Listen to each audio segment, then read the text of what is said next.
Good morning, all of you. Now start your class.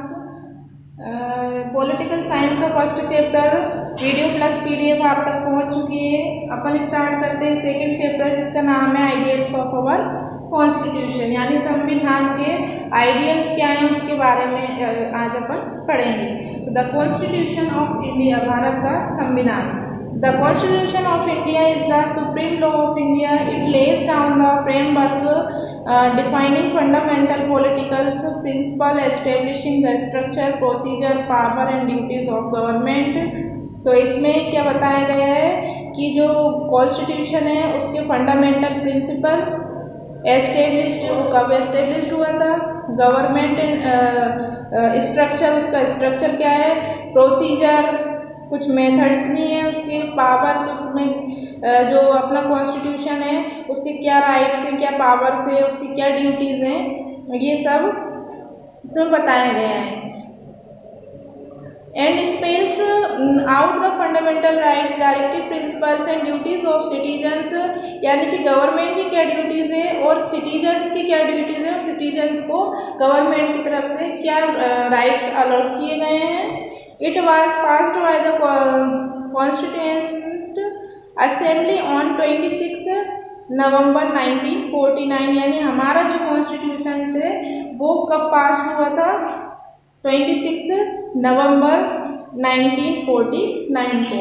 But it came into effect, और वो कब effect में आया, 26 जनवरी 1950 को। यह आपको याद होना चाहिए और नॉलेज में होना चाहिए, क्योंकि ये अपने संविधान की बात हो रही है, इंडिया के कॉन्स्टिट्यूशन की बात हो रही है। A day selected for its historical significance. अब आता है आपका next topic, features of our constitutions. Constitutions के क्या फीचर्स हैं, तो India has the longest written and the most detailed constitution in the world. India का जो कॉन्स्टिट्यूशन है वो पूरी दुनिया में सबसे ज़्यादा लॉन्गेस्ट रिटन किया हुआ है। In order to give the people of India the best possible constitutions, the framers of our constitution studied and incorporated the best features of various constitutions of the world. The fundamental rights in the federal form of government were adopted from the Constitution of USA. The parliamentary system of government and single citizenship were adopted from the Constitution of UK. यानी कि कहाँ से ये लिया गया है, ये आपको फीचर्स में बताया गया है। The directive principle of state policy were adopted from the constitution of Ireland. The 5-year plan and fundamental duties were adopted from the constitution of the former USSR। ठीक है, तो जो फंडामेंटल राइट्स हैं वो कहाँ की गवर्नमेंट से लिए गए हैं, USA के कॉन्स्टिट्यूशन जो है वहाँ से लिया गया है। पार्लियामेंट्री सिस्टम जो है वो कहाँ से लिया गया है, single citizenship constitutions of UK। और directive principle of state policy ये कहाँ से लिया गया है, constitutions of Ireland. 5-year plans and fundamental duties ये कहाँ से अडॉप्ट किया गया है, USSR से। ठीक है, तो जो फीचर्स हैं वो कॉन्स्टिट्यूशंस के, भारतीय संविधान में कुछ विशिष्ट लक्षण हैं, यानी कि फीचर्स हैं या उनकी विशेषता समझ लीजिए, फीचर्स गुण समझ लीजिए जो उसे विश्व के अन्य संविधानों से अलग करते हैं। सरकार के विभिन्न अंगों, रूपरेखा तथा कार्य निर्धारित करता है क्या, भारतीय संविधान। इसमें 395 आर्टिकल्स हैं जो कि 22 पार्ट्स में डिवाइड है एंड 8 शेड्यूल्स हैं, अनुसूचियां हैं। अब आता है द प्राइमल। प्रीएमेबल का मीन्स होता है प्रस्तावना, तो इसमें लिया हुआ है the preamble is an introductory document which explain the goal of the government. It state the aim and objective of the constitution. इसमें कॉन्स्टिट्यूशन के लक्ष्य बताए गए हैं और उसका वर्क बताया गया है।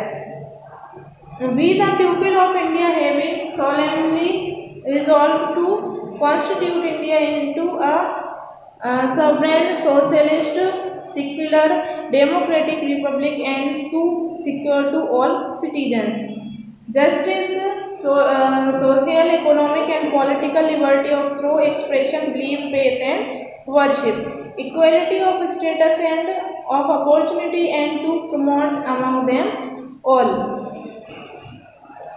प्रस्तावना या उद्देशिका को भारत के संविधान की आत्मा कहा जाता है, क्योंकि इसमें ही इक्वेलिटी और जस्टिस, फ्रेटर्निटी ये सब आते हैं, क्योंकि संविधान के बारे में इसमें सब कुछ मिलता है, यानी सारी चीज़ें इसमें हैं संविधान के बारे में।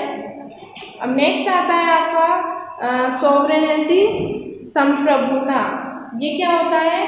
तो sovereignty is the freedom to govern oneself within a territory and to be free from any external control.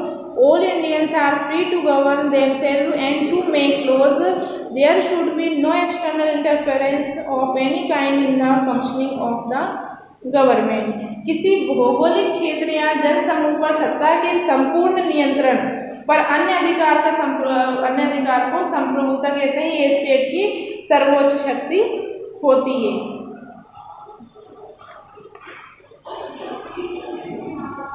अब नेक्स्ट आता है आपका to promote welfare and social justice.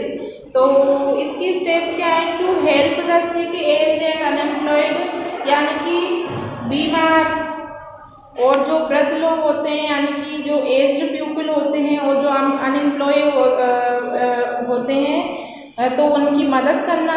To promote the educational and economic interest of the weaker section of society, यानी हमारी society में जो भी कमजोर वर्ग के लोग हैं उनको प्रमोट करना एजुकेशन के लिए और इकोनॉमिक इंटरेस्ट के लिए।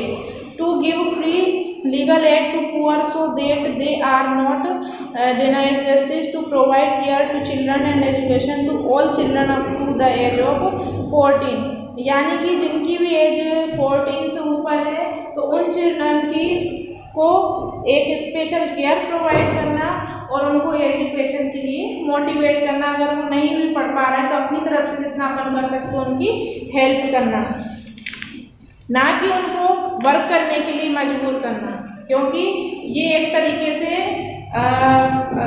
क्राइम है कि आप 14 एज से कम जो बच्चे हैं उनको आप किसी भी वर्क करने के लिए, कोई भी श्रम करने के लिए अगर आप उनको मजबूर करते हैं तो ये भी एक क्राइम के अंतर्गत आता है।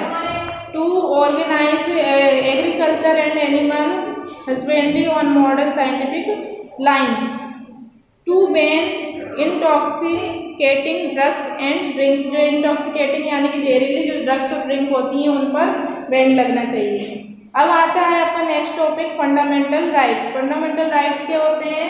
The human rights are important for a person to lead a dignified life. कोई भी काम अपन करते हैं तो उसके लिए नियम बनाना जरूरी होता है और उसी के लिए अपने पास में कुछ स्पेशल राइट्स होते हैं। तो इसी तरीके से हमारे लिए भी हमारे कॉन्स्टिट्यूशन में भी कुछ फंडामेंटल राइट्स हैं, वो इस तरह से हैं। फर्स्ट है आपका द राइट टू इक्वलिटी, समानता का अधिकार। सेकेंड है द राइट टू फ्रीडम, स्वतंत्रता का अधिकार। थर्ड है the right to freedom from exploitation, शोषण के विरुद्ध अधिकार।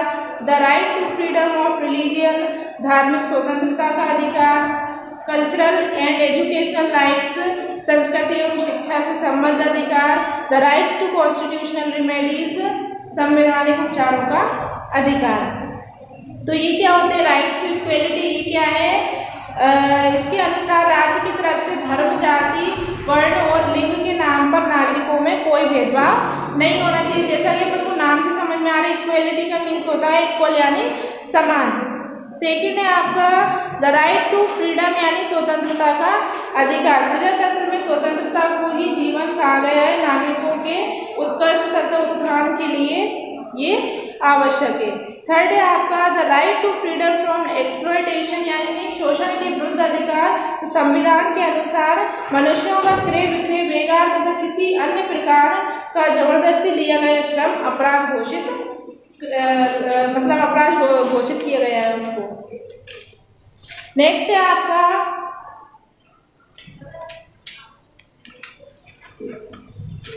The right to freedom of religion. संविधान के अनुसार भारत एक धर्मनिरपेक्ष राज्य है। प्रत्येक व्यक्ति की आय, नैतिकता, स्वास्थ्य को हानि पहुंचाए बिना धर्म पालन करने की स्वतंत्रता है। तो नेक्स्ट है आपका कल्चरल एंड एजुकेशनल राइट्स।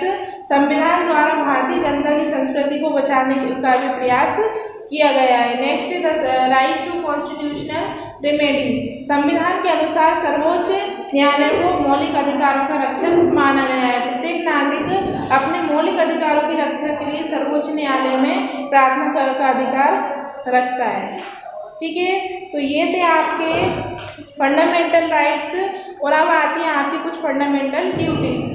जिस तरह से संविधान ने आपको फंडामेंटल राइट्स प्रोवाइड किए हैं, तो अपना भी एक कर्तव्य बनता है कि कुछ फंडामेंटल ड्यूटीज हैं जिनको कि अपन फॉलो करें।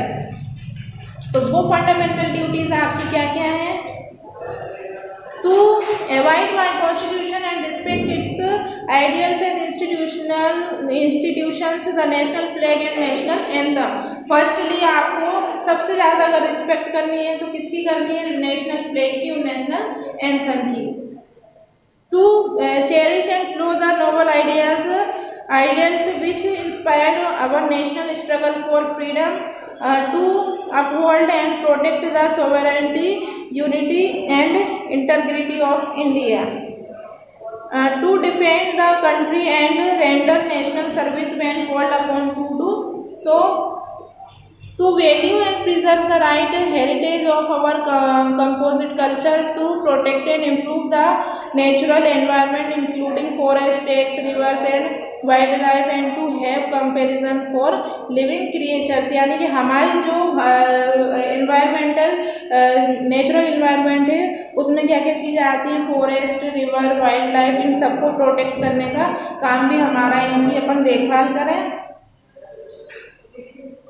हमारी जो हेरिटेज है उसकी जो हमारे heritage of our composite culture, उसको भी हम प्रिजर्व करें और उसके महत्व को समझें। To develop the scientific temper, humanism and the spirit of inquiry and reform. To safeguard public property and to abjure violence. यानी कि जो भी गवर्नमेंट की प्रॉपर्टी है उसको पब्लिक प्रॉपर्टी ना समझते हो, उसको हम अपनी ही प्रॉपर्टी समझें और उसकी देखभाल करें। To give opportunities for education to children on or adopted as from between 6 and 14 years. यानी 6 से 14 साल के जो भी बच्चे हैं उनको हम किसके लिए? एजुकेशन के लिए मोटिवेट करें।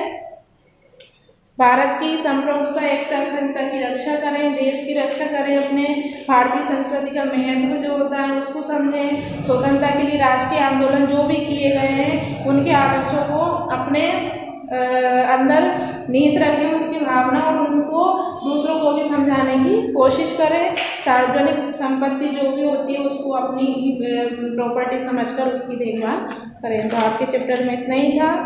तो जो एक्सरसाइज है वो PDF के थ्रू आप तक पहुंच जाएगी। कुछ क्वेश्चंस के आंसर सेल्फ राइट किए हुए हैं और कुछ क्वेश्चंस बुक में टिक मार्क कर दूंगी, तो वो PDF के थ्रू आप तक पहुंच जाएंगे। तो आज के लिए इतना ही, फिर मिलते हैं अपन नेक्स्ट वीडियो में नेक्स्ट टॉपिक के साथ। तब तक के लिए goodbye and have a nice day.